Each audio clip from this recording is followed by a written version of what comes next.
When I'm walking down the street. I do want to say to Doni and many of you in this room that over a very long career in this city, all of you have helped me and my colleagues tell the truth and to try to tell. I may not look like you and you me, but Put my hat up. I'm from South Carolina, so I just... What does this event mean to you, Miss Peggy Morris? Oh, my heart, Happy 20th anniversary. my heart is about loving up on my sisters. Do you know what it feels like to have your sisters in the room? John. And dare to be different and unique. I'm gonna be the best me I can be by letting His glory shine through. I am beautiful, I am blessed, but not just what you see in the flesh. I'm free from people, free from myself. The doctor lived next door to the janitor, to the reverend, and the lawyer. We were together. Now we get so high and mighty that you create stress for your society because you don't like poor black folks either. That's a health problem. Get yourself together so I can stop being taking care of geriatric people and get back to pediatrics. I thank you, Doni, for all you've done. Let's keep doing it all and more.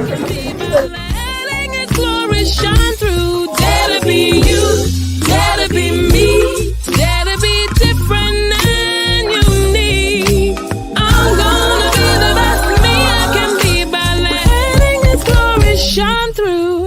And I dare you, I dare you, I dare you to be you.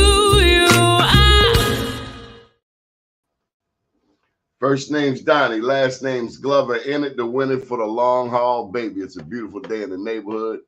My goodness, Friday, another week in the bag. Friday, October the 20th. And let's get the party started. Okay, today we will be speaking with a young man who works in the institutions. And I don't mean the institutions per se of higher learning.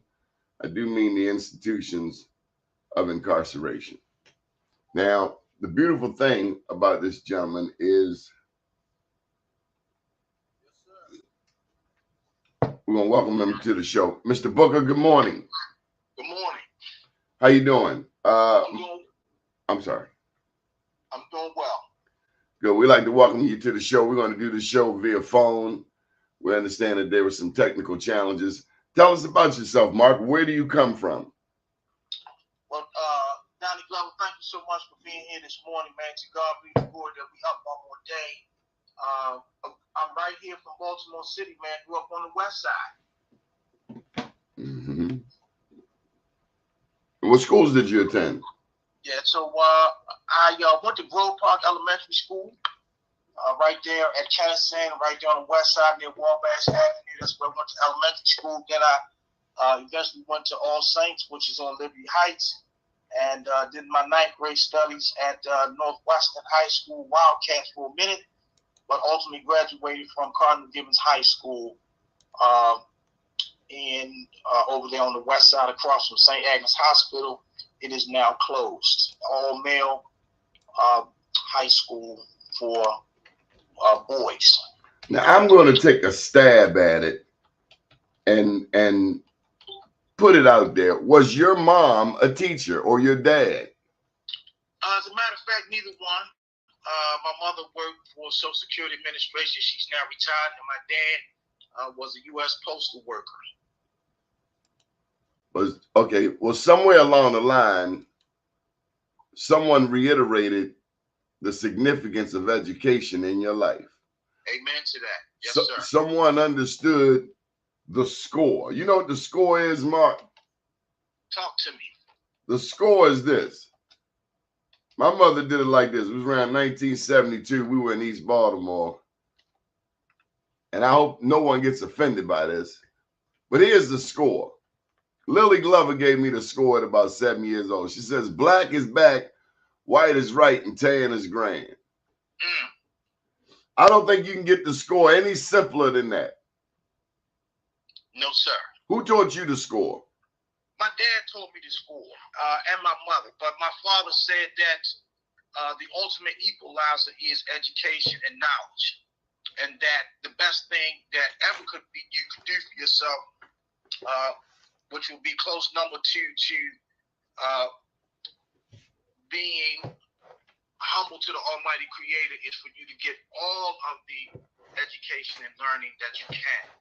And so while I was a student in Northwestern High School, I played a lot, had a lot of fun. It was great. I was in a marching band and doing a number of things. But my father felt like that I was not prioritizing my grades, bringing in C's, and he said that was unacceptable. Subsequently, we're going to cut the playing down, and the score is going to be for you to increase those numbers at Cardinal Gibbons High School. That's what you're going to do. So he transferred me, and I went to an all-boys school, and he stayed right in my space. Coming to various meetings, keeping in contact with my instructors to make sure that all I needed to do was to keep my head down on my schoolwork. Where was your dad from? My dad is ultimately from Baltimore, Maryland. Did he go to Douglas High School? My dad graduated from Douglas High School with his GED after he had his children, yes. I remember complaining to my dad somewhere around 7 years old. You getting there, buddy. You got to cut that camera on. Saying to my dad, I said, I asked him, well, you know what? Let's take it that way. We'll take it that way until you get your camera going. Put it back like you just had it. We had the icon up.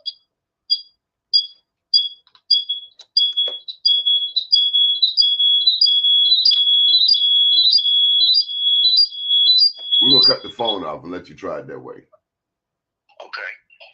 We're having some technical difficulties, having a bit of challenges, but we're going to work this out.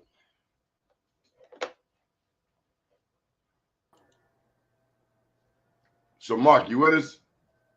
Yes, I'm here. Can you hear me? We can hear you. We can't see you, but we can hear you. All right. That at least leaves me a free hand to sip on my coffee a little more comfortably. Very well. You don't see the camera button though, huh? I do see the camera. It says, one says stop cam, and then I see on the left hand says you're in the show. Everyone can see and hear you, but I don't see where they can see me because I don't see it my own self. Okay, well we're gonna go with this. I'm not gonna sweat it. That's all right. I appreciate to be here. We're gonna keep it moving. Yes. So now you keep on finagling. You'll get a 911 call if you go off all the way. But I remember saying to my dad about around 7 years old, I said, "Daddy, do you hate white people?" Mm. I used to ask. I was very inquisitive as a kid. Okay. And he said, "I don't hate anybody." I'm 7 years old, East Baltimore. So Lord knows what I had seen at that point. I knew my daddy was a funeral director, but I had heard and seen enough. I mean, this was 72, so this is 4 years after the riots.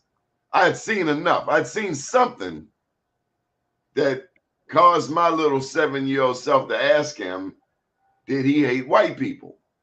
And he said, "I don't hate anybody." He said, "I hate what some people do, but I don't hate anybody." Mm. Mark Booker, do you understand the impact of those words on a 7-year-old? The word of hate. No, he could have said, "Yeah, I hate white people."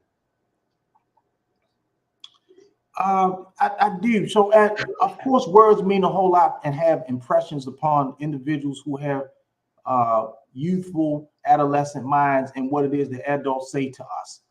And I think the impact of my father, if I may, was that you are going to get your education. Now, I didn't necessarily know what that meant. And in my household, I didn't see degrees framed up and hanging around the house.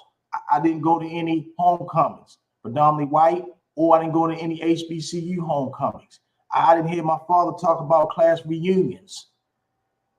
None of that. I didn't see any yearbooks laying around.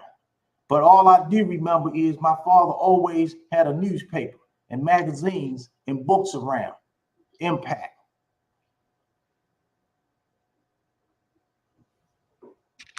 And Mark, I'm 58. I guess you're younger than me, right?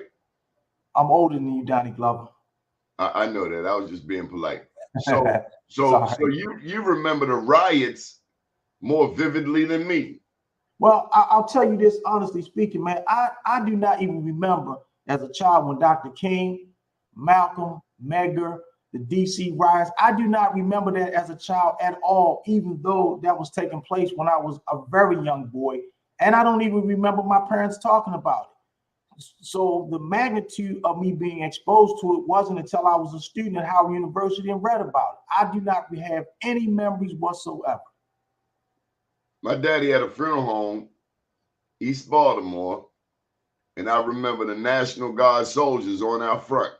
So he could have not had an opinion, but you still got to explain why these soldiers out here standing where I normally am playing at, riding my big wheel.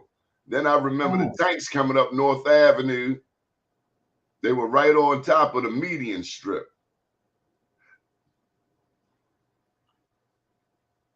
That's crazy. And I remember people taking coat hangers, affixing a ball of steel wool to the end of it, lighting it on fire, and then whirling them through the air.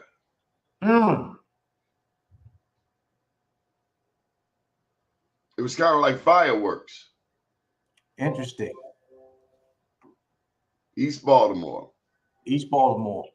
Well, you know, I'm a West Baltimore. Even though I love the East and the West Side, we would never have any types of beefs, if you will, for the sake of funniness. But yes, primarily much of my time was spent on the West Side. A true hustler been to both sides of town. A true hustler got roots, got connections, got friends, got a network all over Baltimore. Amen. And the only ones who really hold on to that stigma have just never caught the daggone bus across town. Oh no, I caught the bus across many times, man. My family, my uncles, in fact, taught me how to ride the MTA across town. I remember when bus fare was like 15 cents. Yeah, you remember the green card, the little green paper card they used to have? You flash that when you was catching the bus. That was the color of the bus ticket when you got ready to get on the bus from school. I had a green card when I was going to Northwestern High School. And we had bus tickets. Yeah, bus tickets too. Yes, bus tickets. Remember, you used to have a pack of the bus tickets. Yep, I remember the little transfer. Yes, sir. Paper transfer. Paper transfer. Yes, sir. And the Super Sunday, 50 cents. All day. I tell you what, let me ask you this. Yes, sir. So when was your first experience with racism? First experience with racism. Oh, yes. How could I ever forget? You dare not ask me that and put me on the spot. I'm a student at Cardinal Gibbons High School. And the basketball coach at the time, I'm on JV and varsity practices together. JV and varsity practice together. And I remember when I was in the 10th grade, the head basketball coach at Cardinal Gibbons High School told me, said, next year when you're a junior, don't come out for the team. So I'm thinking to myself, it must be something to do with the academics. I said, Coach, my grades are good. He said, no, you're not going to make the team next year. Don't have anything to do with your grades. Don't come out. So I'm thinking to myself, wait a minute. Could you play? Yeah, I could play.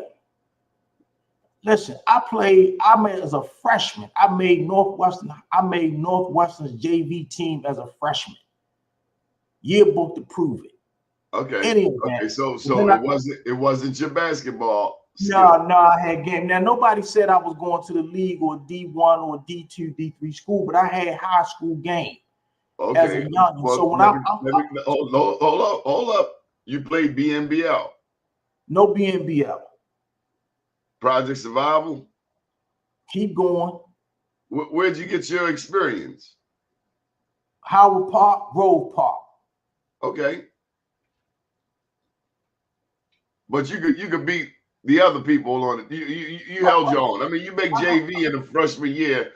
That's impressive. Okay, so Yes. he's getting to the questions because Yeah, I yeah, can I'm see involved. you So thinking. I can see you thinking strategically, like you taking this off the table, that off the table, and then it dawns on you. What happened? yeah, so he gonna say don't come out for the team. So I'm thinking to myself, he not talking to me because if it has nothing to do with my academics, I need to have the platform to demonstrate my skills to play. So when he tell me not to come out and tell me not to come out, I come out anyway. I don't care nothing about that. I'm not scared of the peer pressure. And he said it publicly. He said, you know, son, you don't need to come out next year because you're not gonna make the team. Yeah, okay. I come out on the team and he cut me, but it was all right. It was all right because I had to let him know that you cannot discriminate to tell me that I can't come out and you haven't seen me play yet. So I get cut from varsity as a junior and I get cut from varsity as a senior. But in my mind, I made the team in my soul because I demonstrated my ability and I practiced with everybody else. So I stayed in shape, still got a chance to play basketball, and I wasn't afraid of the peer pressure of individuals teasing me because I got cut. But yeah, that was my first experience of racism.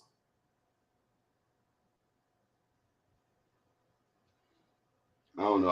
I don't want him to fight. I mean, you ain't take your dad up to school like, Dad, check check this. I told Pops about that, but I told him that was one we didn't need to go do that one necessarily. And so he was cool with that. No, I wasn't even concerned about that one. He could have done you a favor. You could have been so good that you forgot. There you go. There you go. Oh my God. What was it? Oh, yeah, you had the thing covered. All right, we're gonna let you in. All right, the Honorable. Salaam alaikum. Peace and blessings to you. Because you got Donnie fans Glover, all over this place, man. Donnie Glover, it's called perseverance, baby. Yeah. That's all. And I was trying to give you customer service too, because this is the platform that you would ask for. So I was still working on it. Yes, sir. Don't give up. Amen. All right. So Mark Booker, he may have done you a favor because you may have been so good you would have forgotten about your goal. I knew at 13 that I probably wasn't going to go to the pros. Okay. I knew at 13 that basketball was not going to be the vehicle that would take me to wherever the good Lord had for me to go. I understand. And so you learned relatively early too. Yes, sir. I wasn't tripping. So when it was time for me, when I graduated from high school, I still had sports on my mind. I had baseball on my mind. I had basketball on my mind. And Baseball, that's my sport. I actually asked the coach, could in fact I walk on? He said, yeah, just come on. Let's see what your skills were. And I decided, I said, no, let me go with the academics and left the ball alone. The same coach? No, this is when I went to Howard University, sir. Oh, okay. So after I graduated from high school, I still had sports on my mind. Not necessarily whether I was going to go to the league, but I felt like I still had some run in me. Some potential. Potential. Now I went out on the basketball. I was at the YMCA yesterday. My God, this lady was looking from up on the stage, man, up on the platform, because the basketball court is kind of like down in a bowl, in a window. I couldn't hit a layup to save my soul, man. I'm like a black man that can't hit a layup. That's embarrassing. Yeah. I mean, all you got to do is use the glass, homeboy. I was, man. I wear glasses now. And it just reminded me of when I was a kid. Now, baseball, much more astute. Some people just got that natural, Yes. I tell you something else that I've paid attention to. At what age we give a child, a young black boy in particular, a basketball? Mm-hmm. At what point does the basketball become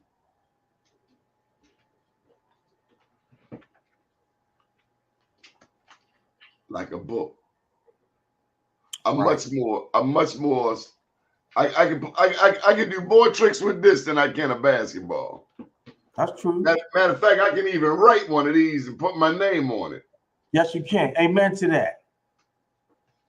Matter of fact, I can do a behind the back and come up with a second book. Bam! Watch yourself, Donnie Glover. Watch yourself. Watch yourself. See, I could think that with a basketball, but it just never. And I thank God for it because it wouldn't be 2 books. And Donnie, just think about that. You probably have, in time-wise, you probably sitting there on at least another 10 books of information that you could do. Collaborations you could do, co-authoring individuals. You know, you've heard me say this before, man. I just want to say it for your listening audience, man. You are Baltimore's John H. Johnson. You are our Ebony Magazine, because it was John Johnson that said that we need to talk about the perspective of African Americans, and at the time it was blacks, and wasn't taking nothing away from Life magazine, Time magazine, and others. But the reality was, you know, he just had to keep it real at that area, and we love to see ourselves in the magazine. His subscription level was extremely high. Everybody had a copy or subscription to Ebony magazine, and if you didn't, you could buy it off the newsstand. And while you were there, won't you just pick up a jet while you added with the Ebony magazine? So you do that for us. My dad had them Black Enterprises. Black Enterprise magazine also. Sure enough. Tell them about the story between those two, John Johnson and Earl Graves. Yes, and in Earl Graves' book, I remember reading it, and I can't tell you exactly what the page and chapter was, but Earl eloquently outlined his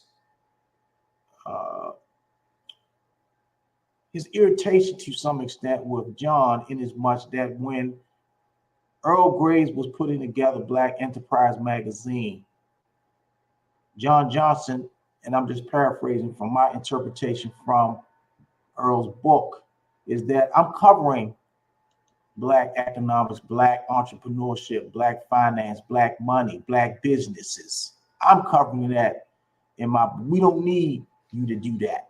And so at some point in time between the two of them, there was I'm just gonna call it, there was a rift, because John said, I have the material. Earl said, I'm coming. And at some point in time, they did heal. But John felt as though that the media or that the audience didn't need to have a second one, or a book that was covering, a magazine that was covering that. And why should How to Succeed in Business with Acting White, and Earl's book addresses the issue that he and John didn't get along in the early stages, but at some point in time they did heal. Because think about it, you got two titans, but also 2 magazines capturing aspects of the Black experience, and you want them to be uniquely different. And so Earl Graves went with the business aspect. Yes, very important. I mean, that was quite visionary. Well, you go ahead and do, you know, the because we all got Jet magazine for the what do you call it? We're gonna say a pop-up. The centerfold. Yes, sir. I'll let you say that. You get the magazine, you just say, who's the centerfold? You don't even buy the magazine. Who got the centerfold? Yes. But for those who wanted a mini version of Ebony was Jet. I'm gonna just give you a quick snippet. Well, that's really what I was thinking about. Jet. Yes. Ebony took too long to get to the point. Jet, boom. Yeah, but I think, and I'll just tell you this, with all due respect, I probably have in my physical possession about 70 or 80 original copies of Ebony magazine. Collector's edition.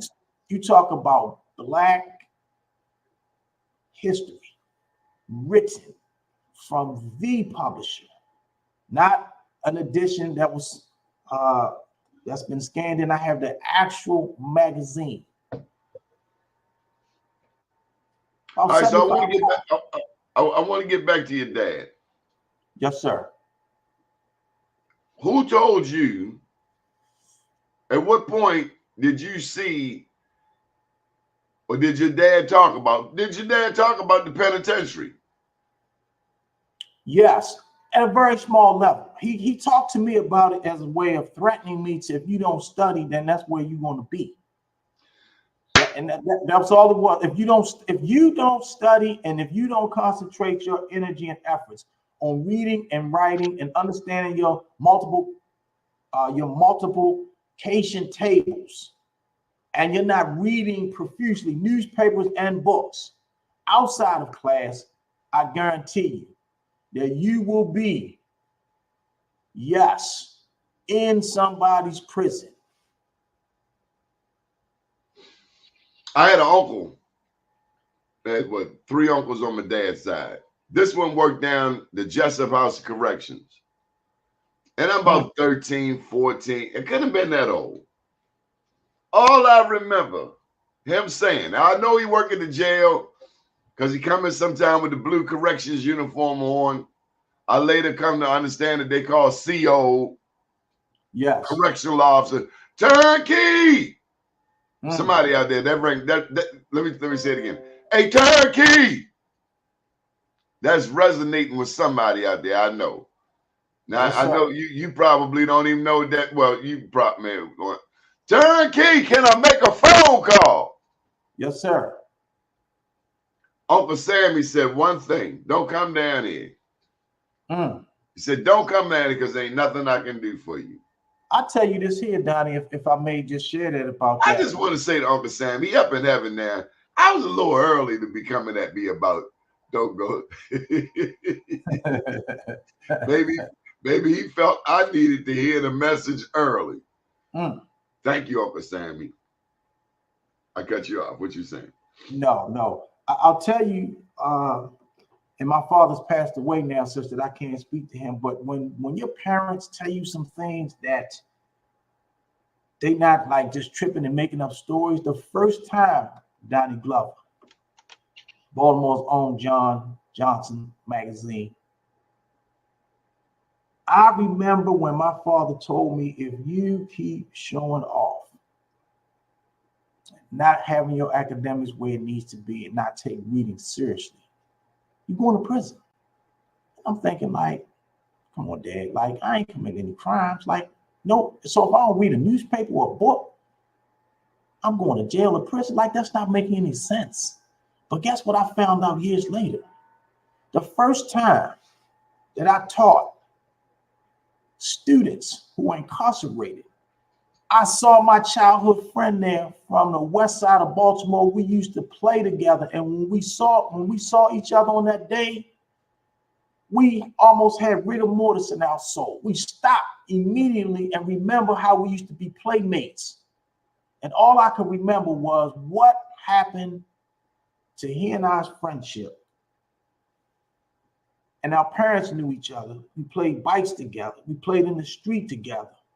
Baseball, just running around. And what happened to him? And I didn't go there. Was it because he didn't read?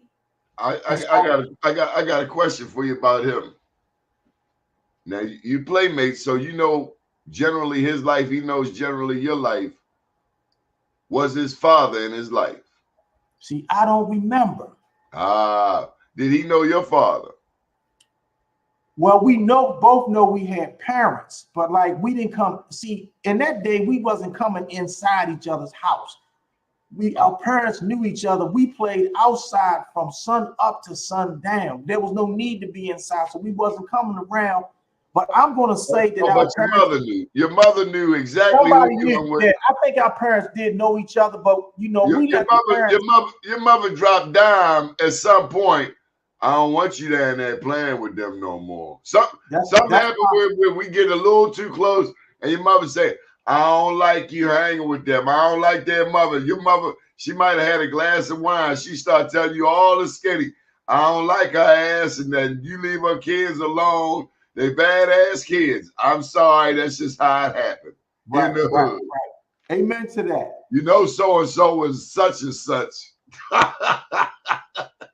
And then you as a kid better not make the mistake of taking that information outside. Come on, man. You know your mother on welfare.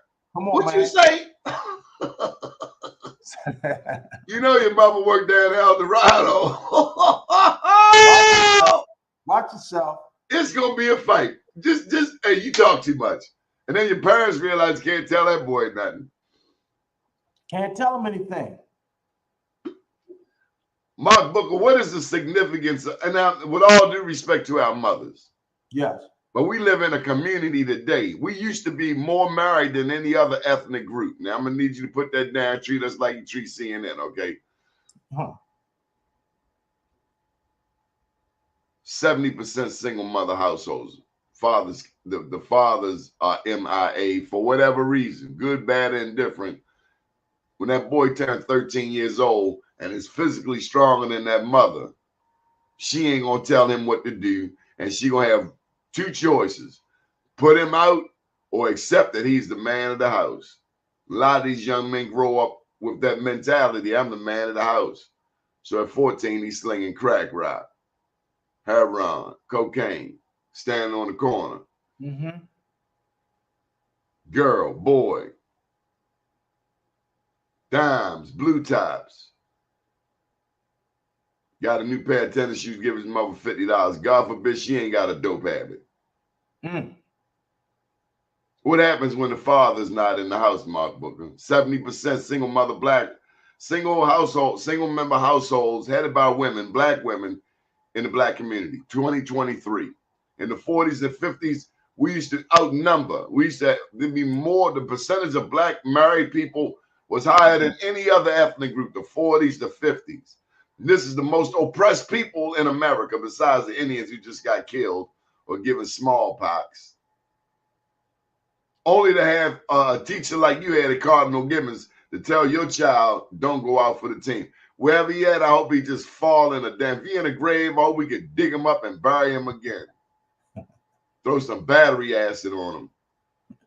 Stealing dreams from children. Right.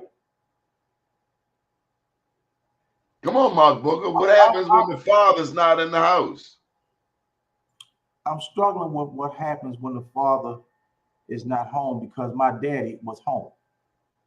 And I'm the oldest of three boys, such that that's the case. Oh, you were the oldest and you were clowning. Yeah. Oh, you didn't want to take on your responsibility. Pops. So here's what I think on the absence of the father. That when, and I'm going to tell you that when I became 13, 14, and I remember a little hair start trying to come down on my chin, I could feel that my shoulders was trying to have a little boldness to it, and my body was changing. And sometimes my mother would say some things, and at this time I'm a little taller than her, at least close to her height. I'm feeling myself. But my father said, "No, sir, boy." And when he said no, sir, that means he got in my face. And my father said, I don't care about how many agencies out here that talk about child protective services, but if you disrespect your mother in here or talk to her or get in her face and think you somebody, and because you get a little older and your body changing a little bit, you get some height because you get a little hair in your face, it's going to be a problem. And that's not the word he used, because I'm not going to use profanity. But he said I will F you up. We're gonna whip that butt. And so I was fearful that he was the man and the father in that house, and that my mother would let him know.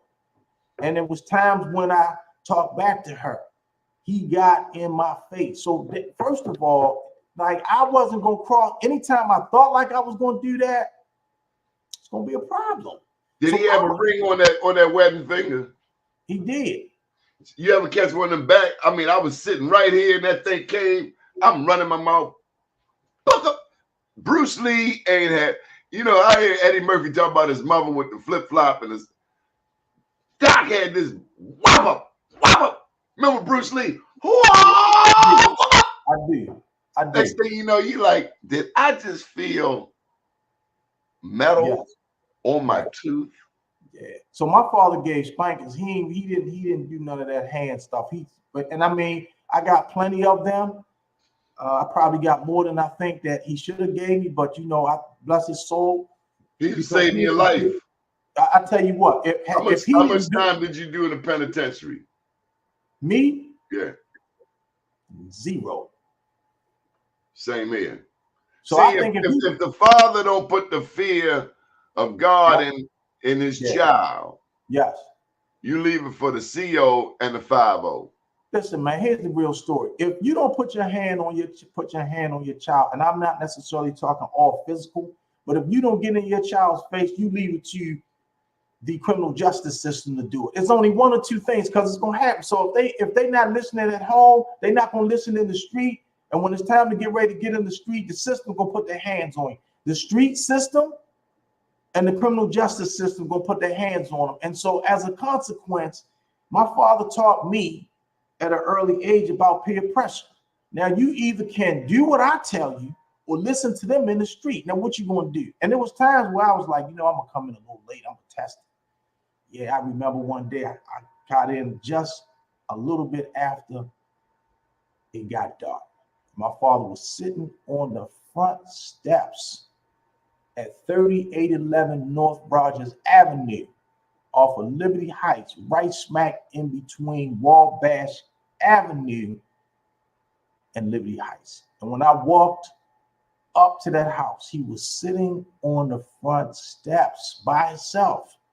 And he wasn't chilling with a newspaper or just enjoying the breeze. He was waiting for me. And I could, as I was coming up the street, I start sweating. I could feel him.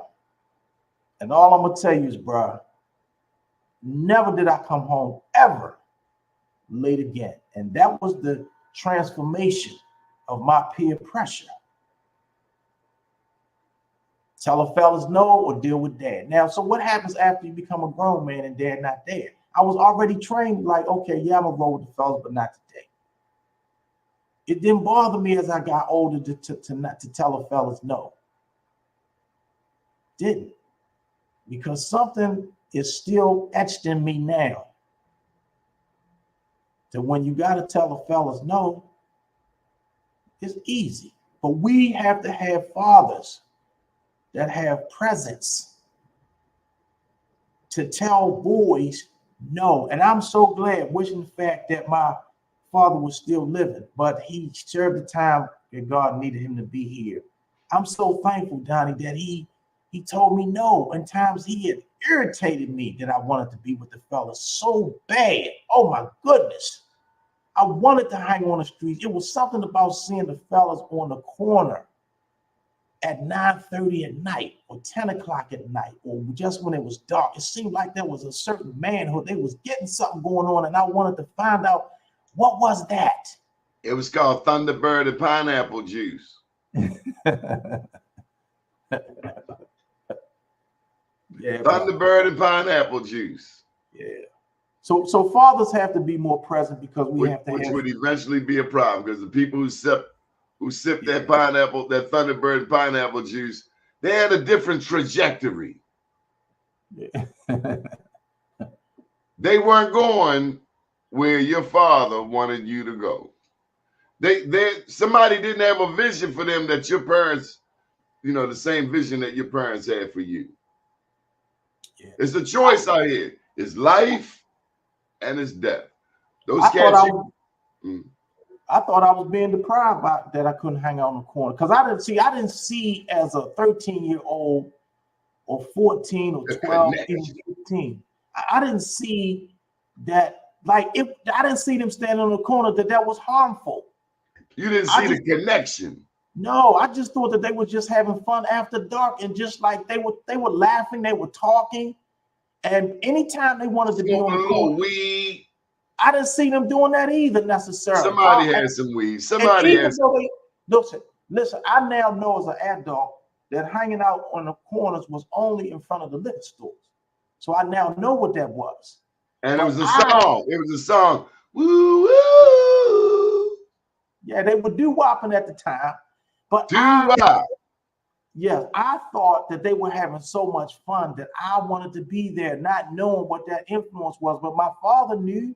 So fathers being present have to have strong relationship between mom and dad. Fathers being home have to say, even if it's a beef between them, I still need to stay home. Fathers need to know that we must have patience to stick around anyway, in spite of the condition. Even if your soul is hurt because you're not the breadwinner anymore, you got to stay. If you got kids, you just got to stay.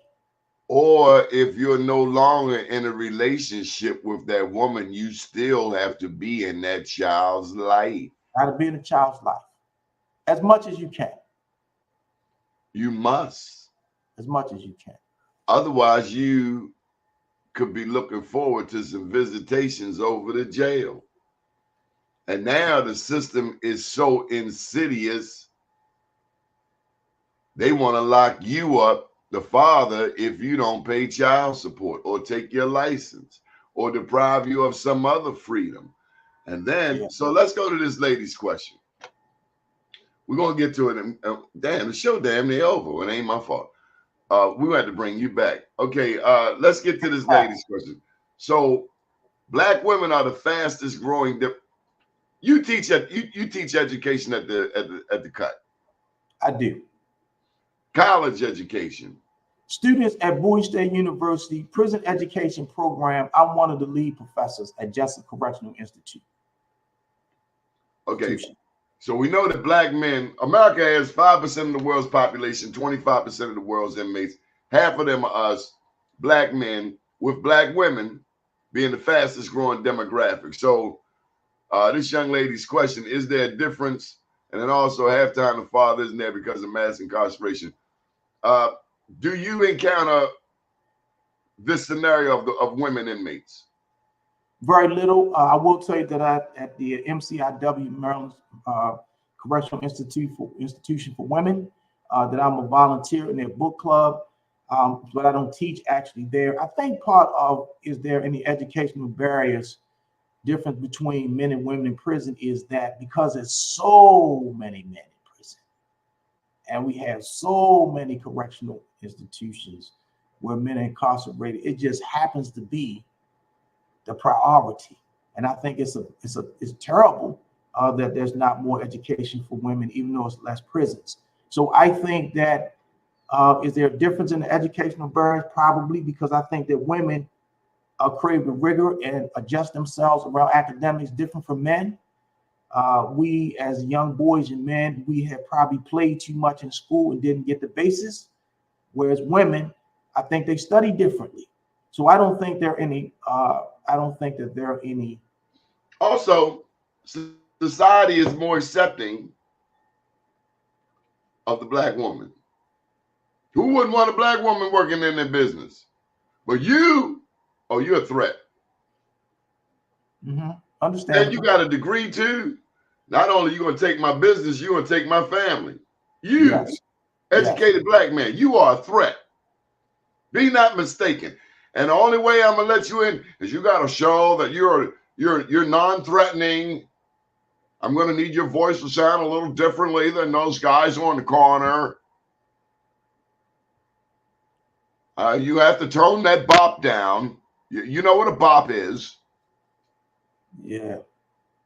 And so then a black man is all discombobulated and find himself reading all kinds of revolutionary books and going to the library because he's just trying to find out who he is. And then he run across the likes of a W.E.B. Du Bois. Come on now. Talking about the souls of black folk. And then you come to realize that your experience in 2023 is not much different than his experience in 1923. Two souls, two strivings, two warring ideals in one dark body whose dogged strength alone keeps us from being torn asunder. Or you might read some Frederick Douglass. Come on, Don. Talk and about you read it. that I'd rather be who I am, a black man. Or some Malcolm X. Some Frederick Douglass. Or some Constance Baker Motley. Or Ella Baker. Yeah, them two. Rosa Shirley Parks. Chisholm. Yes, sir. Mary McLeod Bethune. Our Vice President, Kamala Harris. Okay, we don't have to go there. I'm just saying, I'm adding her to the list. I'm gonna tell you what the streets say. The streets say she got to where she is locking up black people. So here we talk about mass incarceration. But let me tell you, I had a conversation with a cop friend of mine. Okay. 4 years ago. I was so mad with him at what he said. He said, we got to build more prisons.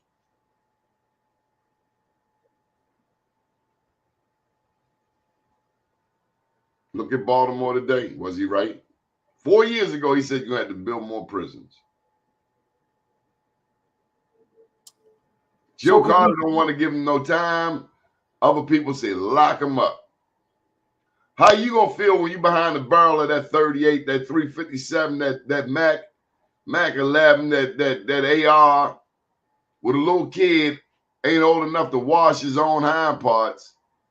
Talking about give me your money. What you think should happen to him?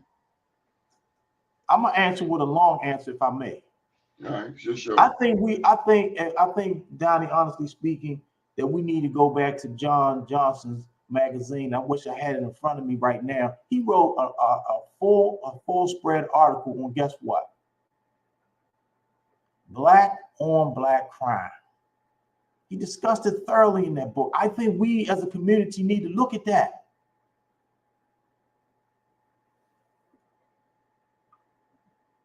You still there? Yeah, I was just listening to you. Yeah.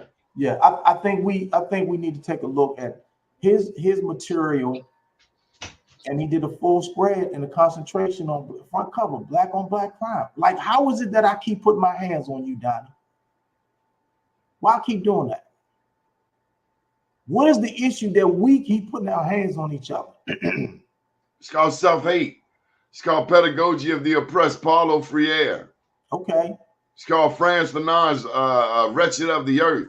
Yes, the decolonialization mindset, where we think the white man's ice is colder. We think anything a black man got is inferior because that's what the society projects on us. And certainly when it comes to history, black people didn't create anything.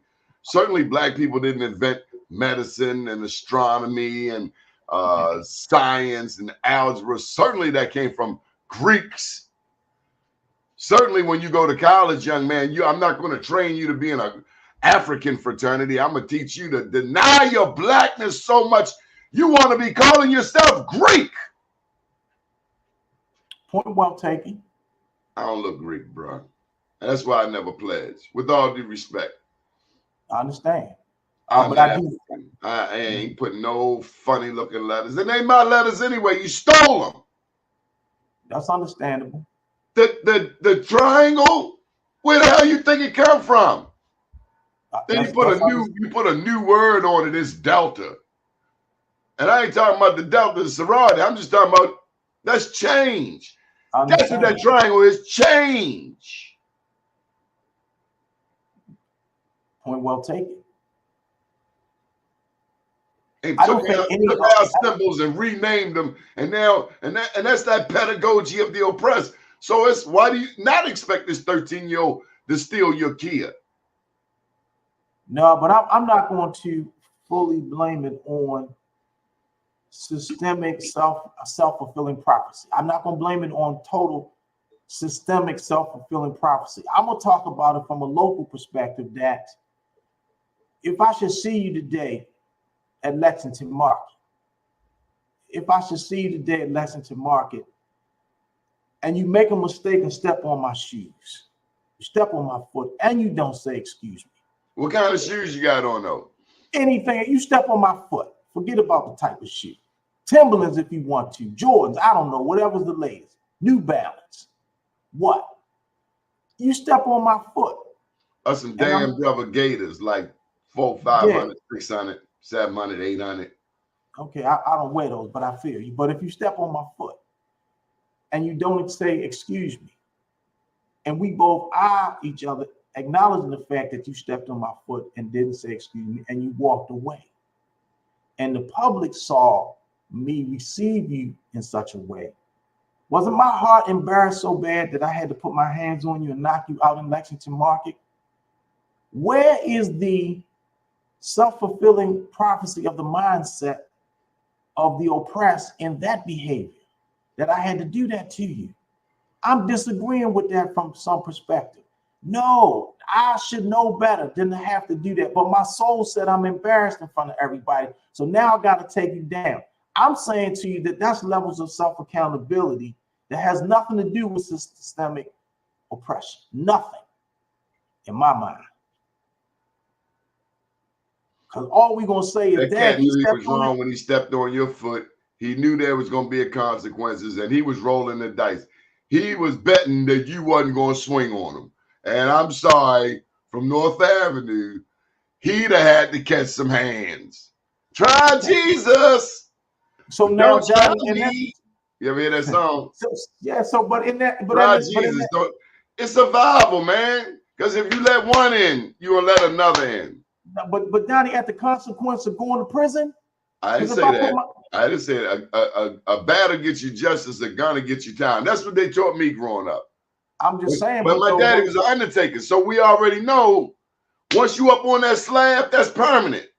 It ain't no getting off that slab. It ain't no I'm sorry. You're dead. That person is dead. You took and you went to Sunday school. You ain't stay long, but you at least read, "Thou shalt not kill." You read it. Somebody told you. You knew you was wrong when you put that clip in that gun and practicing like you was on TV, turn the gun sideways and all that stuff. You going to jail, son, and you gonna be there until you pay for that crime. I know a cat that was locked up 42 years. Wasn't no subway when he went away. mm-hmm.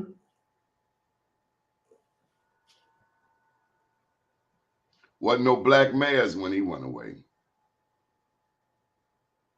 Now look at us. What do we do, Mark? How do we reverse this cycle? And I know we only got a couple of minutes, but we can stay as long as you like. How do we reverse this mass incarceration? America has 5% of the world's inmates, 25%, 5% of the world's population, but 25% of the world's inmates. We got as many inmates as China. China's 5-6 times bigger than America. Yeah, How do we got as many inmates as them? And then we have the audacity to call the Chinese, the Russians, oh, they're communists. Muhammad Ali said, ain't no Viet Cong ever called me the N-word. Right. Yeah. I think I don't. Let me Would say you this. die for this country, man? Say it again. Would you die for this country? What you mean by that? Would you go to war? I'm already in war. Every day I get up and put my clothes on and think about how I can be the change that I want to see. I'm at war. I don't need to put on a military uniform to do that. I'm in war. Every day that I get up and think about how many situations that our communities need to improve, I'm already at war. When I get up in the morning and I get up and go to work and put on my clothes, that's my uniform. I'm going to war.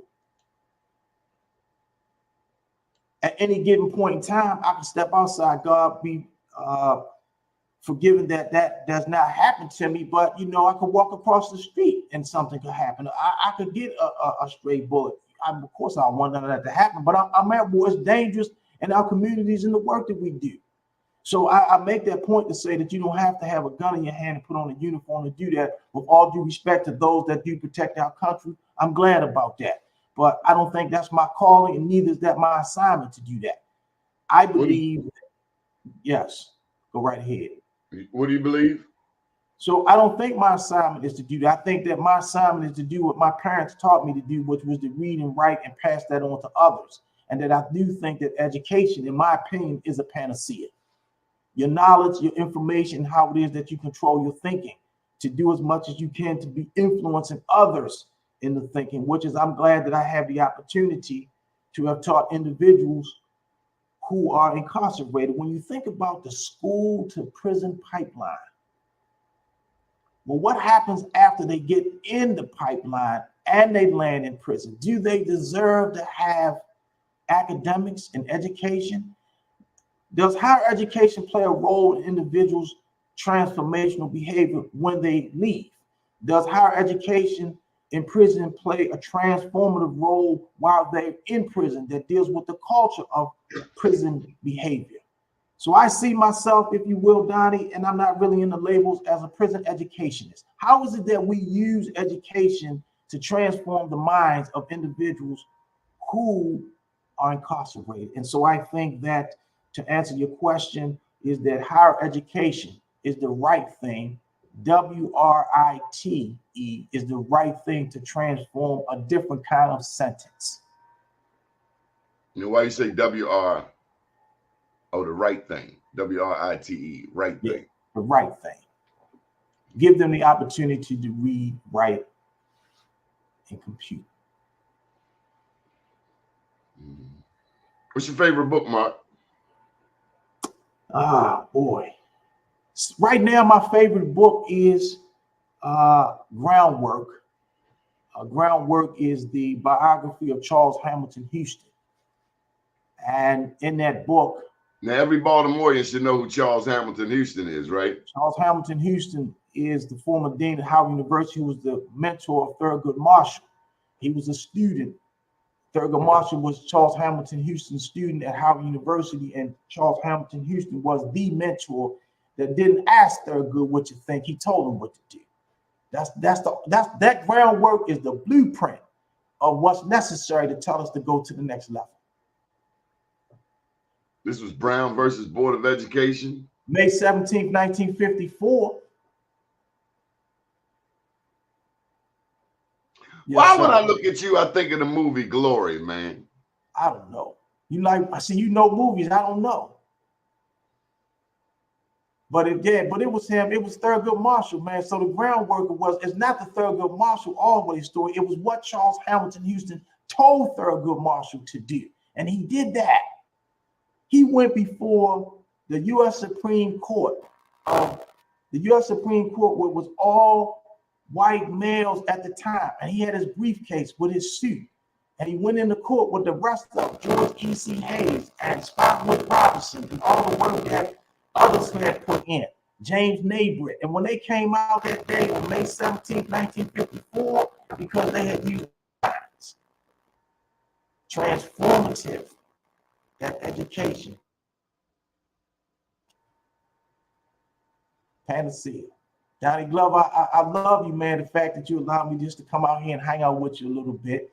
Keep bringing the media, man. We need you. We need you.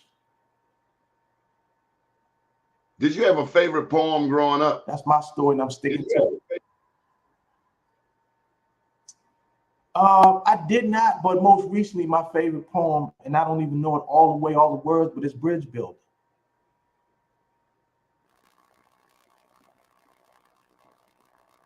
You want to share some of it? Old man going to long houses. Came like the evening, cold and gray, to a chasm vast and wide. He says, "Good friend, I am building this bridge for him." So that's the short of it, giving out time, but that's my favorite poem, Bridge Building. Oh, we control this time. I'll just let you know, this is the internet. We can stay as long as we want. I respect your schedule, but it looked like the government or somebody, the three-letter people, have started zapping the show. We got all kinds of technical. You mentioned Charles Hamilton Houston. Yeah, the hoodsman been gone crazy. But it's all good.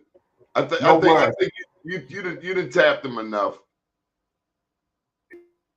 This gentleman, As a matter of fact, Donnie, I'm on my way to a meeting now. Yeah, I'm on my way now to a meeting for prison education that's going to start in 1 hour. So I'm looking forward to coming back again if I may. Yeah, on a different computer. We're going to have to send you to one of our safe houses. This isn't the first time this has happened. We've had three-letter forces try to mess up our flow, but you can't stop this, homie. All right, anyway, Mark Booker, we appreciate you. Shout out to all of the people who have watched, and have a safe weekend. Good morning. You do the same, Donnie Glover. Be safe. Thanks a lot. Appreciate you, man. Yes, sir. Talk to you.